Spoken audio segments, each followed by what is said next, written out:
Hey, welcome everybody. It's John the Net Guy, and we are streaming live. Might have been a little hiccup there at the start. It turns out there's a limit to the bandwidth that they allow. I was trying to give you a 1080p fancy picture quality for this event. I had to drop it to 720, do a bunch of rescaling, but hey, we made it work, right? I appreciate everybody holding on there to get this up here. This, by the way, is the first Amazon Live stream from the Net Guy. There's some features that I would want you to use in the Amazon interface. So if you're watching on any of the other services that are out there, and I know there's a lot of competing ones, I would recommend looking for the link to the Amazon one, which I put in the description. So I'm going to try to handle the Amazon chat here with the people that are watching on Amazon. So you can go through that interface. It's a new thing for us. Today, I'm going to be looking at the Scepter C40. I have to say thank you to the Scepter company for helping me by sending this monitor out and letting me have some time with it. It is a very unique monitor. It's got a lot of really cool features that I want to tell you about. If you guys have questions, try to send them to me on the Amazon chat. So I've got them down here. Hey, Thomas, welcome to the chat. Awesome. Happy Prime Day, everybody. Amazon Prime is up and running. If you guys have been out there shopping already, I wish I had not had a chance to do that today, but my wife's already hitting me up. It's obviously once a year. It's going to go from this morning to tomorrow, Tuesday at midnight. So I encourage you to check out some of the deals that they have. But let's talk about this monitor some more. What makes this thing unique? What are the specs of it? I'm going to jump over real quick to the Amazon ad for this, and I've set it up so hopefully you guys can see here along with me. So this is the Amazon page for it. It's a 40-inch class display. Now, is it exactly 40 inches? No, it's 38.5, but who's counting, right? It's huge. It is really huge. So I just wanted to point this out, that this thing, not super desk friendly. I literally had to move around my studio this morning so that I could get this in the shot with me here, and I'm still kind of off to the side. But for its use case, which I'm going to tell you about here soon, I think it's a great monitor. It's a ultra high refresh gaming monitor, 165 hertz. So I've tested the Scepter C30, which was a 200 hertz ultra wide, and that was a really cool monitor. You guys love that one. This is the C40, so it's 165. It's still way above standard refresh rates. And then I saw that they have the C50, which is a 50-inch ultra-wide. So Scepter's coming out with some crazy cool monitors this year. If you guys haven't checked them out, I highly recommend looking at this brand. This brand's been around, I think, since 1985 making monitors. Over a 30-year history of making monitors. So it's not like they're just some new brand that's come out and just started throwing monitors on the market. So a lot of quality in this one. There's some things about it that I like, some things that they can improve upon, which I'll go into, and we're going to talk about that. The monitor has a curve, you'll notice here. So that's one of the features that they talk about up here, is this curved display.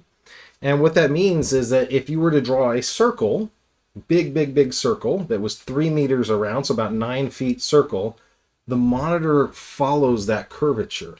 Now, that's a 3000R curve is what they call it. If you see a 1500R curve, that's a circle that's half the size, so half of that diameter.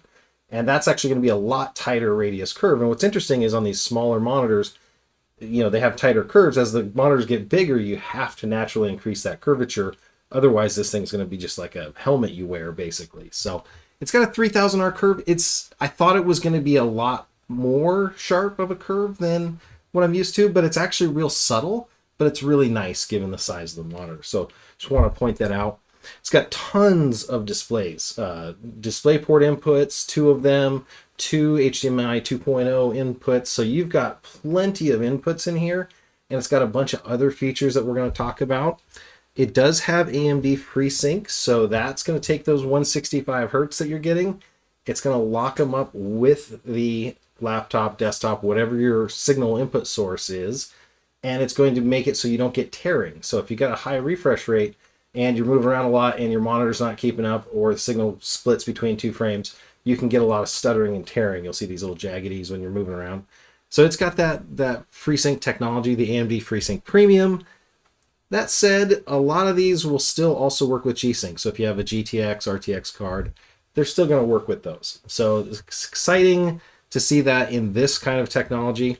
And, I'm going to be releasing a larger form review of it. It's actually all right here. And I picked the highlights of the long form review for you if you're interested. But, the idea here is it a television or is it a computer monitor? And to me, the jury is still kind of out on this. I think that it has qualities that I would say landed in both camps. Yes, Thomas, they do manufacture TVs as well, which even makes this even more complicated, right? But that said, I do want to show you what it comes in, and with a curved monitor, please pay special attention to the unboxing here that I'm going to show you. So when this thing arrives, it is a very large box. They recommend 2 people. And so I'm going to show you how that works real quick. I'm going to pull that video up and we'll look at the unboxing here. I would have done this part live, but I really don't trust myself doing that part. So let me know in the chat, what's the largest computer monitor that you've ever used? I'd be actually really interested to know about this. And so here is the video of me unboxing it. I'll kind of narrate through what's going on back here. So it comes double boxed. You're going to have a box outside of this, so it keeps it wrapped. There are a pair of gloves in here that came in, and I threw those on just to keep it clean. Again, you're putting fairly expensive item up on the wall or on your desk, and so you want to keep it clean here. It's the standard clamshell, so you're going to have the 2 parts. They do recommend to have 2 people for this. I only had 1 person, so I made it work. And then the stand is pretty burly. It has to be. It has some really cool features built in that I'll tell you about here as we're going through. And then it has a Visa adapter. So the stand's the traditional tripod stand model. Awesome. Thomas, thanks for that, man. I just saw you in the chat there. And so, when you put this stand together, you put the tripod to the base there. There's 3 screws that you screw in. And then inside the little toolkit here, this was really kind of fun. So they've got the manuals, other information. They also have the standard Scepter screwdriver, which I just have to point out that thing is really cool. I'll show you this here in a second. There's a little screw kit that I'm going to go through. Okay, I'm going to pause it here for just 1 second. I'm going to bring you guys back because this is so funny. The more Scepter monitors I get, the more of these babies I'm collecting. So they include a little Phillips screwdriver with this monitor, and they're actually pretty high quality. Like I said, they're a very small Phillips point, but then they're large enough that you can do most case screws with them. So I'll take you back here to the video. You can see the rest of this unboxing, but that's why I'm smiling so much, because I'm like, yes, I got another Phillips here.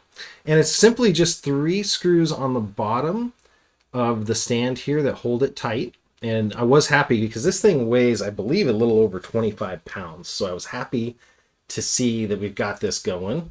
And the 3 points of contact there, and then the 3 screws, and it's just a simple click-in design. So you push it in, you click it in, and then you carry it with this front piece. Now, just want to mention on this front piece that you've got here, save the styrofoam. Not only if you have any sort of issues in the future with warranty, which is rare, but if you have an issue with moving. If you got to move somewhere, if you're going to that LAN party and you want to show off and flex with your 40-inch display, which would be really funny actually, now that I think about that, make sure you take that, because curved monitors don't lay down really well. So if you're doing any sort of maintenance on them, just make sure you keep all the packaging. That's the one thing I tell people, especially on curved monitors here. So that's the monitor. Comes with an anti-static bag obviously around it, and then it has a screen protector over the front. So that's in general the unboxing. Yes, Thomas, the white glove treatment. Again, just a reminder, if you guys are just joining right now, this is John the Net Guy. I'm on Amazon Live right now for Prime Day. I'm showing you the Scepter C40 curved 40-inch class display. So we'll go through some more specs. Couple things, just again, if you're on the Amazon Live, I think right here on desktop, if you mouse your mouse over, there's a follow. Hit that. You'll know every time I go live. And if you're lucky enough to be Amazon mobile, I think it's like right down there. Don't quote me on that, but I think it's down there on your phone. Just swipe up, hit follow, and you're going to be following the Net Guy. So that's generally the unboxing, what we went on through there. And then let's go through a couple other things that it has from a feature perspective. I'm actually going to go over here to the Scepter site for this one, and I'm just going to walk you through them as well. Things that are important about this and the things that you may be concerned with, obviously. So in here, it's got a 38.5 diagonal field of view. It is a VA panel. Now, if you've been watching my channel for a while, you know the difference between VA, TN, IPS panels. But generally, the IPS have better color, but worse contrast.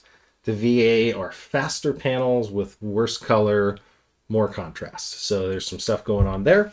We talked about the curvature, the refresh rate, all of this stuff. The color gamut is 99% of sRGB. I'll tell you, it actually beat that a little bit. So we'll go and then we get into the benchmarking. It did a little bit better than that.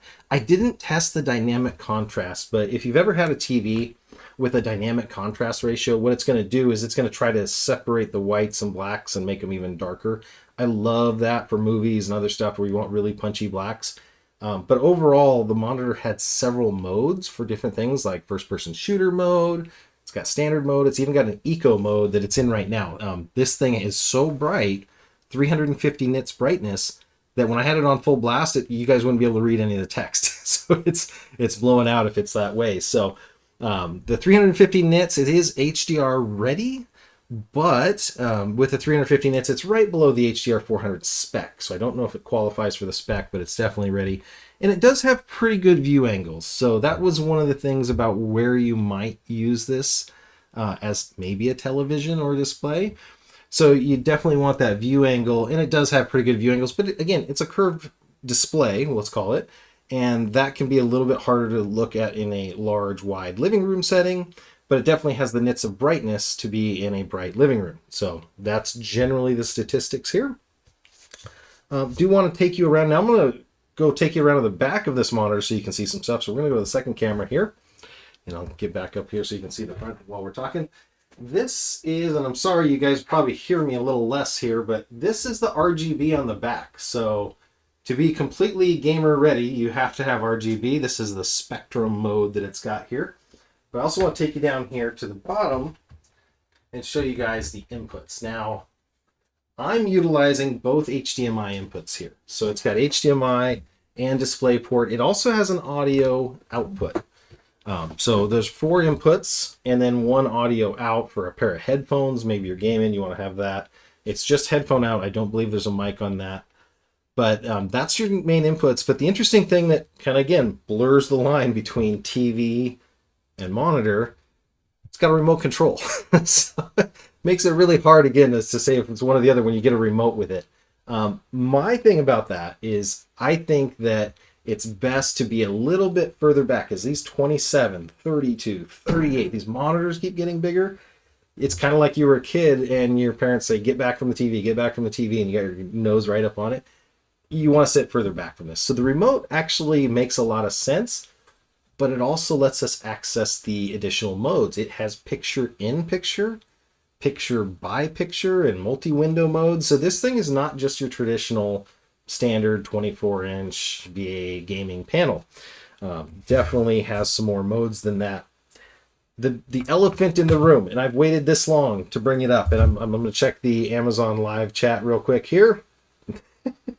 Oh, thank you, Thomas. I love the kitchen. That kitchen is awesome. And yes, thanks, Carrie Holzman, for the Red Key replay the other day. That was awesome. Sorry, coming back. So yeah, the thing is got a remote. It acts more like a TV, I would say, than your traditional monitor. But the elephant in the room is the resolution, 1440p. Now, I'm sure everybody on here is like, 1440p, 2K as we call it in the know, is quad HD resolution. So if you had a 720p monitor, now this laptop in front of me is an ultra fast gaming MSI monitor. I did a live stream for it last week. It's 15.6 inches. So if you put that display here, there's one, you could put another one, you could probably get 5 of these displays in the footprint of this display. Now this one's full HD, so this is only 1920. This one is only slightly bigger than that on that much screen real estate. Now that said, like I said, you want to sit further away from this than you do a traditional monitor. And Linus Tech Tips and a bunch of other channels have done exhaustive research on the difference between pixel density and refresh rate for gamers. For pure gamers, it comes down to refresh rate. You know, when that guy's coming around the corner, if you're on a 60 hertz display, you're getting, you know, a frame every 1/60th of a second. That guy's around the corner already, and you haven't had the reaction time. So if you're on a 165 hertz, you're 3 times faster than that, roughly. So you're going to see that little tiny, you know, point of a gun sticking out or whatever coming around a wall that for that first-person shooter. So this is definitely an area where I would have traded resolution for refresh rate. The other thing about that elephant in the room, show me your 4K 165 hertz gaming machine, and I will find you a monitor that goes with that, because nobody in their right mind has the money to do that and then is going to buy a monitor this size to do that kind of gaming, I think, in my opinion. So 1440p, you know, when I looked at that stat on such a large monitor, I'm thinking, you know, man, that must be low. But ultimately, it actually works really well because it lets you get large visibility here, and it doesn't overtax your GPU. Maybe you haven't been lucky enough to get a 3070, a 3080, 3090, 6700, 6800 XT, whatever. Maybe you don't have those GPUs, and maybe you're still running a 1070 or a 2080 or 2070. You can play over 100 FPS on this monitor and sling those pixels around just well, just perfectly well. If it was running in 4K, there's another drawback here. So 4K resolution is going to be 4 full HD signals, and so it's going to be tighter pixel density. But if you're playing in 4K, when you do lower the resolution down because your card can't keep up, and maybe you got to drop it down to, again, 1440p anyway, it's not going to look as crisp. So 1440p on this thing looks really crisp, and that's one of the things that I liked, especially when you just sit back an extra half an arm length from it, or mount it to the wall. Use that Visa mount it to the wall. So checking the chats here, got a few questions. Does it have too much work to do and I don't want to do it mode? Yes, that's a great question. It does not have that mode, but I will show you something here that's kind of cool about it. So I'm going to change a little bit around of the inputs that are here. So again, I'm using the HDMI in, and I've got a gaming console behind me. I got just a regular Xbox. It's the Xbox One S. It's probably already gone to sleep, and I'm going to show you those modes that we talked about. So I'm going to put this guy back over here, and I'm going to let you guys see the Xbox. And we'll fire that up. As soon as I get a signal, we'll talk about it. Now, what's cool about this monitor also, again, blur the line between TV and display or computer monitor, is with the Xbox One, it has HDMI CEC. So it'll actually change the, give me 1 second here to change the source. Okay, oh, it's on. So it'll actually turn on the display. I was actually playing a little bit of Wolfenstein. Let me know if you guys in the chat have played this here. It's playing on the speakers here. I'm going to have to mute it, so I'm going to use that remote to mute there. So another point, this does have speakers. So you got the headphone outs, but you also have speakers. The speakers, not the loudest thing in the world, I'll tell you that. But the fact that it has any speakers leans more towards television. But no, I was playing this game the other day. Let me know if you guys have played this. But again, you got 120 hertz refresh rate. If you've got a next-gen console, you know, pray, because I'm still trying to get mine. But if you've got a next-gen console, you can get 120 hertz at 2560 by 1440, the max resolution on this, with the Xbox Series X, I believe. Now, PlayStation does full HD, so it would have to go into full HD mode or 4K emulation mode, which I believe it does, to get the 120, but I believe it's on the roadmap for them to put 120 2560 resolution in the PlayStation 5. So again, really cool. You're doing your gaming session, and then you're like, oh man, I got that Zoom call coming up here. So I'm gonna hit a button here and we'll see. It's gonna cycle through the different modes. So what we have here is my video gaming session with a picture in a picture. I'm gonna try to zoom it a little bit so you can see. So I've got my desktop here, and I can be surfing the web or doing whatever. So yeah, that does it have the not work mode? Hey Iggy, welcome man. Yes, and I do love me some 1440.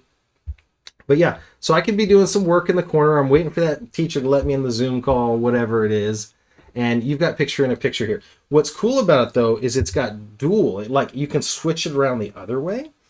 And that's got a funny mode that I'm not quite sure about. I'm not quite sure when you would use this one.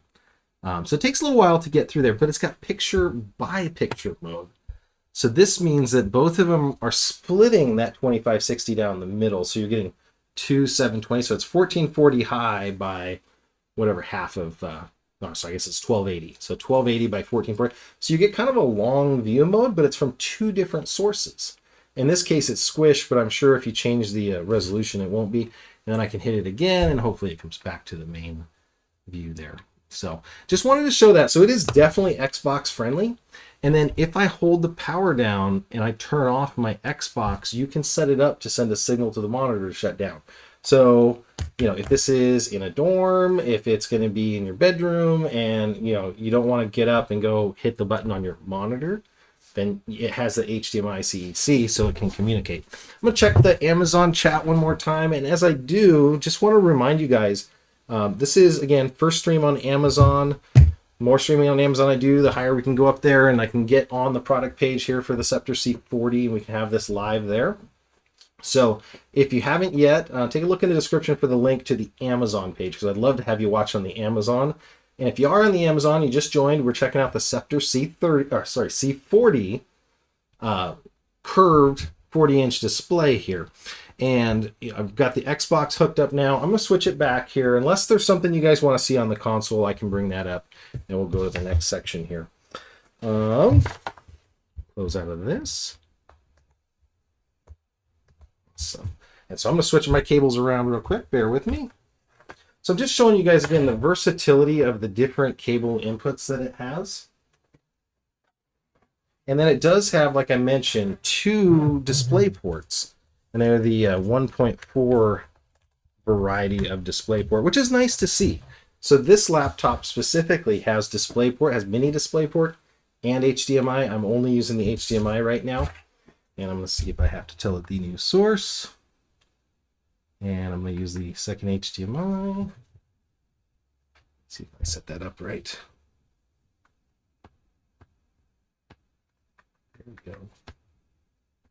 Get back to our display here. Okay, hopefully you guys can see that. Yep, we're on duplicate again. I'm going to go talk a little bit about the quality of this thing. This is going to be interesting.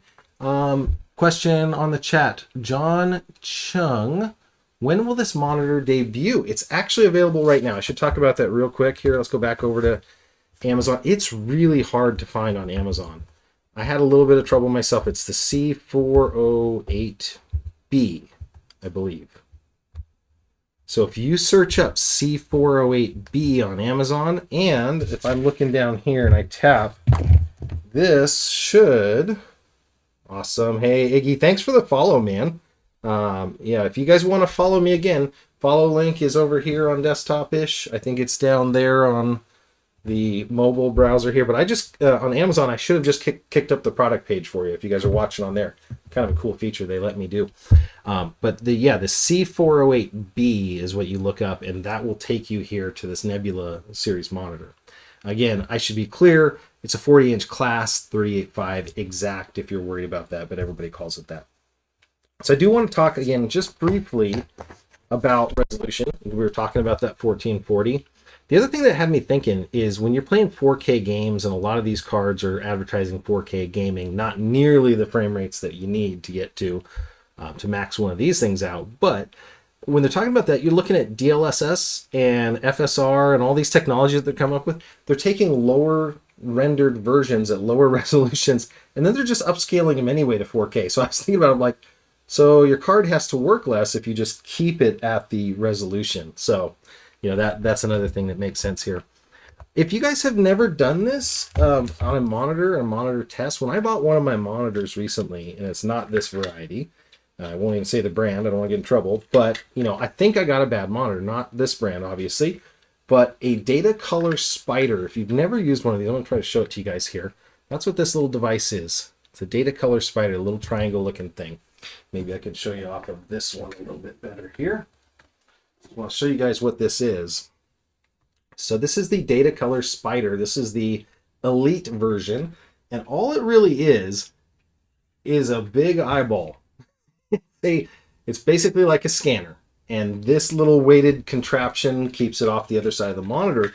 But I actually went through and I did a full complete display analysis on this from data color. And I want to show you guys the results of that because I think it was surprising. Now, I'm used to testing both very low end and very high end monitors. I use the data color because it doesn't lie. It's a good device. I actually have two of them that I can cross-reference if needed. And in this one, the testing was interesting. There's some good things that came out of it right away and some things that obviously you're going to have to give up when you're going for such a high refresh rate. First thing is the color. They said 99% of sRGB. They actually pulled off 100, which when you're doing video games, video game designers are designing for 100% of sRGB.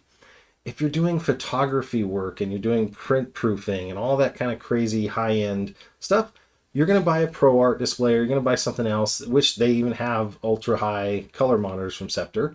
But for gaming, you want 100% sRGB, which almost automatically gives you 85% of P3 or the DC3, these other standards. And so, this was completely expected. Tone response on this one is a little bit lower than the Gamma 2.2 that was clicked on. I think it's more like the Gamma 2.1 range. So it's really, really close.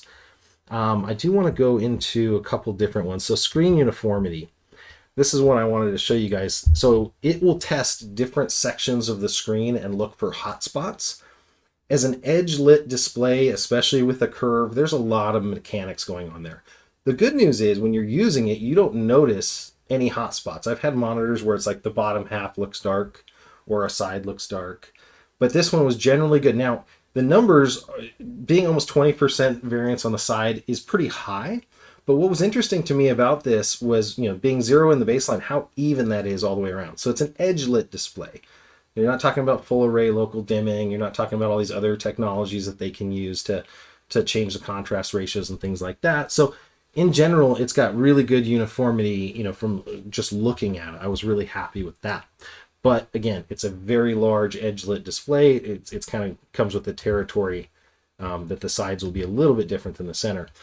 I did want to talk about color. Now, I don't expect you guys all to be, master photographers that are using this, but when you get a display, especially a gaming display, the link for the monitor is right below the video on my laptop. Awesome. Thanks, Thomas. Thanks for letting me know in the chat on the Amazon side there. What I was going to say on this one is, the color accuracy. If you go look at an Asus ProArt, which is a great display, or you look at some of these other ones, they have a feature called Delta E, and I'm going to try to zoom in here so you can see these color accuracy numbers, because this was surprising to me for a VA panel, which VA panels in general don't get a really good rap for color. These Delta E numbers are really low. So a Delta E of 2 or lower is considered a high-end monitor for doing graphics work, because you can calibrate that. This other thing that this data color does, not only does it do analysis, but it'll correct all these errors. So if it's got a high Delta E on that, I might call it cyan or tealish color.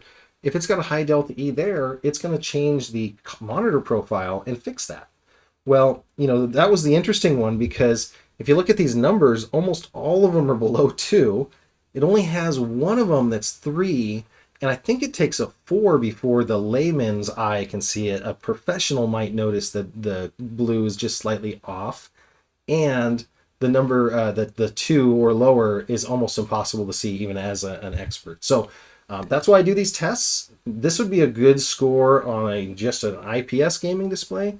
But to see a VA have this good of color and have, generally good uniformity and accuracy, I thought that was really, really cool. So that's just something, if you've never used a data color, you can also borrow them. You pick one up on eBay and flip it if you need to do that. I was intending to do that, and I kept mine because I found it so useful. I do want to talk about brightness and contrast. That's another important thing. The monitor has so many different modes and so many different other little tiny features that I really do, it was difficult to get all the settings right. For example, there's brightness levels and then there's a backlight. So you can adjust the backlight on this thing down from 0 to 100, but you can also adjust the screen brightness down, and then you can also adjust the contrast. So all three of these fight with each other, but in general, it was over 2200 contrast when I was looking at that. I'm going to try to bump in here so you guys can see these numbers better as well. So numbers were definitely over 2200, and the brightness on this 315 was at 80%. So I had the backlight at 80%. I wasn't trying to max everything out. I was trying to be fair to it, and I reset the display right before here. So this was at 80%. It did a 342 on my other test, which is actually what it was rated for. So it's putting out rated brightness. But as I was saying, I bought this a long time ago, and I got a display from another vendor that was supposed to be close to 400, and it was putting out under 200 of brightness. Now, if you didn't have a frame of reference, you probably wouldn't have noticed the difference. It's kind of subtle in that range, but that's why these things are valuable. That's why I use them, and that's why I test with them. So yeah, hey Ryan, thank you. He's saying he found Scepter to be a really good brand. I completely agree, and I appreciate the question answered. John, thank you so much, man. I appreciate that. That's awesome. And this is definitely an interesting point here about Visa compatibility. If you hold on one second, I wasn't prepared to show you this, but I will. I will come over here and bring the bag of goodies that they sent me. This is all the stuff that was inside that's kept in a very large bag. But this is the Visa mounting adapter plate. So the Visa mount adapter here, this is the up direction on there. I'm going to try to zoom in for you guys so you guys can see this. So that's the mounting adapter plate. That's where your Visa mounts mount in. And then there's 4 screw holes that your monitor mounts to on this. And so that's going to go on the back of the monitor. I'm going to show you where. So this will come out, and this will go in its place. And you can flush mount this thing right to a wall. Or better yet, I've got one over here. I'm just like looking at my wall and seeing all the randomness that I have here and things that I have to review. Make a mess, but I'm going to bring this over because you guys need to see this. So this might be another good thing. I didn't put this in the Amazon product carousel, but you can get these on Amazon. This is a Visa wall adapter, and it's got an angle capability. So on the other side of the plate, you could angle up and down. So this would be a great combination. If you were to buy such a large monitor, this one is rated for that. You could get this, and then you could hang it. If I hung it up here, I could swing it around. I could do anything with it. So really cool idea. So yes, to answer your question, it does Visa mount. And you could put that's an aftermarket mount that I just happen to have laying on the shelf there. And I've used that before. The other cool thing that came in it, and I should talk about that, is color matched cables. Something so simple as this, right? You're getting a white monitor. I built a white machine a couple weeks ago on a live stream. And so this is just another cool thing that you can have color matched. And now they only include a display port. There's not an HDMI, but you get a color matched display port cable and color matched power cable. Additionally, if you're going for that clean aesthetic, you want your RGB on the back to show, they have a magnetically attaching cable cover here. So this will attach, and then you can run your cables out the center and you won't even see any unsightliness in the back of it. So that was another cool thing that they had included. Awesome. Thank you guys. And I'm just checking through the chats here. Let me check the Amazon chat one more time. They make us use the phone for this part. So yes, the Spider X Pro looks awesome. Hey, Badminton for Life. Thanks, man, for giving me the follow. And Thomas, thanks again for the follow. And again, if you have Amazon chat questions, it's Prime Day. Let me know. Amazon link to the Amazon live of this is down below, and that's where I'm answering most of the chats from. So let's go through just a couple wrap-up things. If you guys want to know, like that was a question about the Visa mounting capability. If you want to know a feature like that, let me know. I'd be happy to stop and go take a look at that. One thing I didn't cover in the console, we just hooked an Xbox One S up to this thing, is the variable refresh rate. So your console will auto detect it. The first time I plugged it in, it said, hey, you've got a display, we're not calling it a television, with variable refresh rate. Do you want to have that? So even the Xbox is saying that it supports that variable refresh rate so you don't get the tearing. And then it has the high refresh. I was playing around with it earlier. I can't simulate it for you. I can't show you what it looks like because I'm going through this other equipment that knocks the frame rate down. But it had 120 hertz on the Xbox One S, so that was really kind of cool. So let's do a little game here in the chat here. Who thinks this is a television with low lag and a very fast refresh rate? Or who thinks that this is an ultra large center monitor for a streamer or a really intense gamer? I would love to see what you say in there. Hey McCool, welcome to the Amazon Prime Day chat. Thanks, man. Follow buttons over there or down there. So as you guys are filling that in the chat, I will go on to the next section here, which is where do I think this thing would work really well? And I think I've said it before, but essentially in a dorm room or where you've got enough room for one thing, whether it's a monitor or a television, I think that it would be really cool to have something like this if I was in college in a dorm setting where I get one space for a monitor and I can fit this thing, or if I've got a small apartment or a bedroom. If this is a personal bedroom where you want the biggest thing you can get so you can watch a movie on the second input. It's got, again, 2 HDMI, 2 display ports, but then you could turn it off when you're done from a remote. So it's got a remote control and IR remote control. So that's the two cases I would put in it. I'm going to go through a little section I'm going to call pros and cons, because I think that there are plenty of those. Let's see. Thomas says monitor and TV. I can hook my Fire Stick up to it as well. I don't know if you guys saw, but they've got some ridiculous deals on the other Amazon stuff. Again, this is an exclusive for Scepter down below. So I don't have all the other products that we've used or seen in here, but Fire Stick would work really well with this, and they've got some other cool stuff, this one. So one pro that I did not cover was the joystick down here. So in the C30, there was a joystick, I believe. No joystick. There was buttons to navigate these. And it was cumbersome. There was 4 buttons, and you had to go up and down, and they weren't labeled because everybody puts them on the back now. And it was like learning to play piano blind. And well, I guess that wouldn't be as bad if you could hear it, but in this case, you had to kind of match up what you were doing. So I do like that the joystick is here, and you can go into every different detail. Like I said, I'm running right now on eco mode, and I'll just go through a couple ones so you can see that's movie mode. But you guys notice how you just don't see anything, and that's just a tiny little bit more bright. And then you can go to the different, gaming modes and other stuff. As soon as we come back to eco mode, the brightness comes back down, and so that works really well. Amazon India, thank you, McCool. Yeah, right on, man. yeah, very, very good point there. And just checking on the other chat here, just want to make sure. Pair it with a Mac 1 Mini. Beats the pants off of the new Mac. Well, I'm looking at my iMac over here to read your question, so now you're teasing me. I would love to get an M1 Mac eventually. I'm kind of waiting for a 16-inch MacBook M1 to come out. I'm still waiting for that. So pros and cons. One side of this is this enormous display. 38.5 inches, 1440p.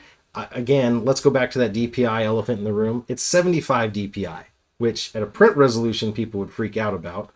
But when you think about it, and I did the math on this, and I believe it's correct, but a 4K 60-inch, if you just cut a third of it off, it would be 2560. So this has the same pixel pitch as a 4K 60, which most of us played consoles on.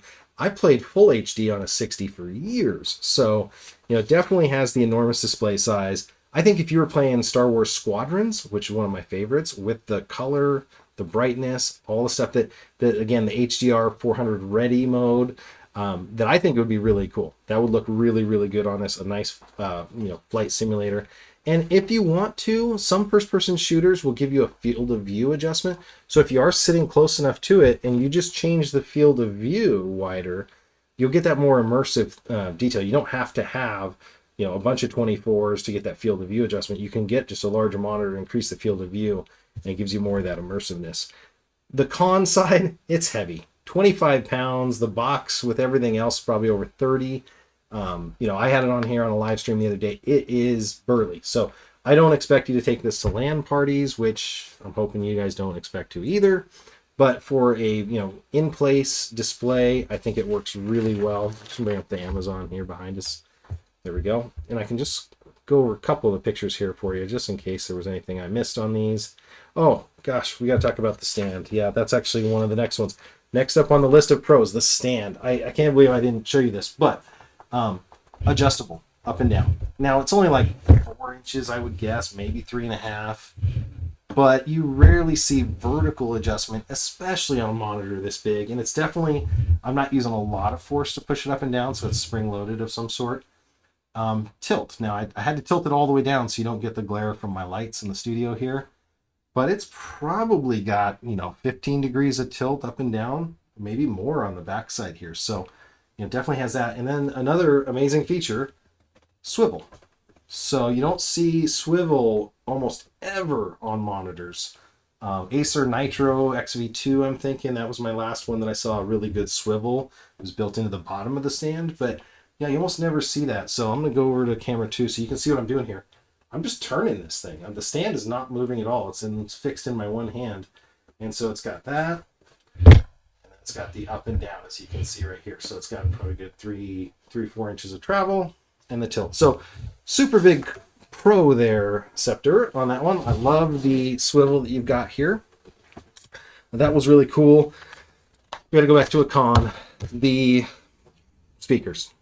The fact that it has any speakers is good, but again, I was trying to play Fortnite, and I'm really into geospatial. Like, I hear people shooting, and I'm like, there's somebody off to our right, 500 yards. No, I'm usually picking that up really, really quickly.